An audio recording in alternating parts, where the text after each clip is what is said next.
Hey guys, it's Jill and welcome to another edition of Jilly Makes a Cake. So look what I've got. The most delicious and fluffiest vanilla cupcake that you could possibly ever make.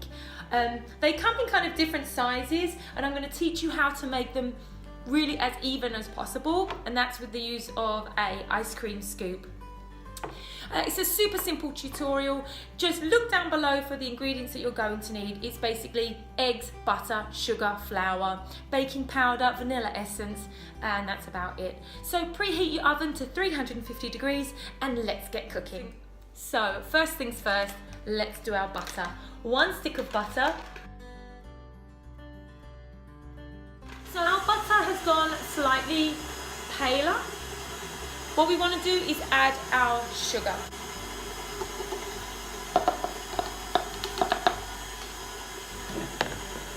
Allow the two to combine. With any type of cupcake cooking or baking, you really just want to take your time.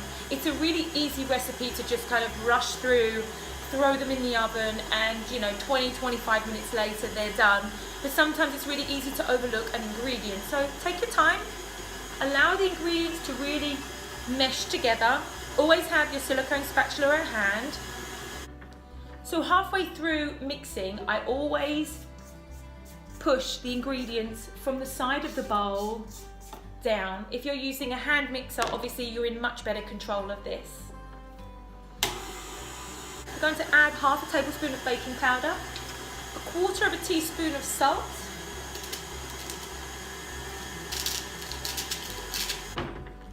again, take your time. Whoops. Now that we've mixed our butter, our sugar, our baking powder and our salt, let's add our 2 eggs. I've already cracked mine in a bowl. I find this easier to make sure that I don't get any shell in my cupcakes, but you use whatever trick you want to use. While this is beating, let's add a teaspoon of vanilla essence. Again, I use Trader Joe's vanilla essence. You can use any vanilla essence, you can use clear. It makes no difference really. I think some people think this might discolour the batter.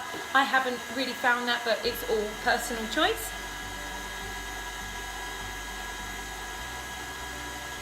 Okay, so now the texture has changed. Now we're a much more creamy, much smoother consistency, which is epic.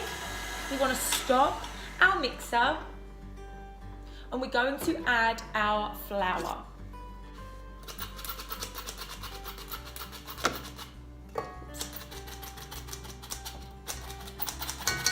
And then really at any point you can add your milk.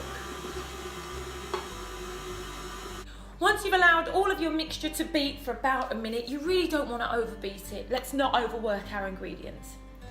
But let's allow our beater just to kind of drip off. It should be pretty thick, so it's probably not going to drip off too much.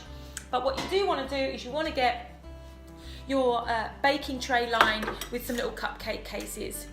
And then you're going to take your spatula and you're actually going to really mix everything. Just one more final go around, because we really want to make sure that this is ready for the oven. So a full scoop from up high and press the little button on the outside. Filling your cupcake cases about 3/4 of the way up. Should get 12 out of the recipe that I just gave you. If you have some that are a little bit smaller than others, you need to kind of make the executive decision. Are you going to get a teaspoon and remove some batter from some of the others to even them out, which you can do for sure, or are you happy with having like a little bit of a mixed batch? But they should really be about an even keel. They should all be slightly even. So these are going to go in the oven for 20 to 25 minutes at 350 degrees. Do not open the oven before 20 minutes or you're going to get little soggy flat cupcakes. What we want is something round and not too giant. Sometimes they're going to be massive, other times they're just going to be slightly above the top of the cupcake case, because what we're going to be doing is covering them in buttercream and fondant and whatever good stuff we want to put on top. Good luck, see you soon. Hey guys, we are back from our oven baking session and we have our little cupcakes that we made earlier.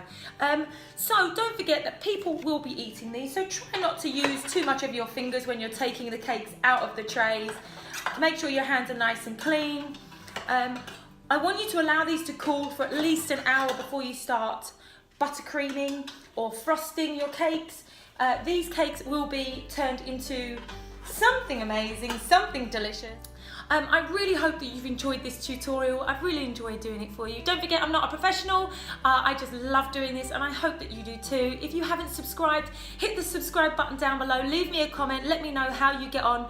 Are these the most delicious cupcakes you've ever tried? I can assure you that they are going to be pretty close to the top. If you need to know how to make a really delicious vanilla buttercream, there is a video.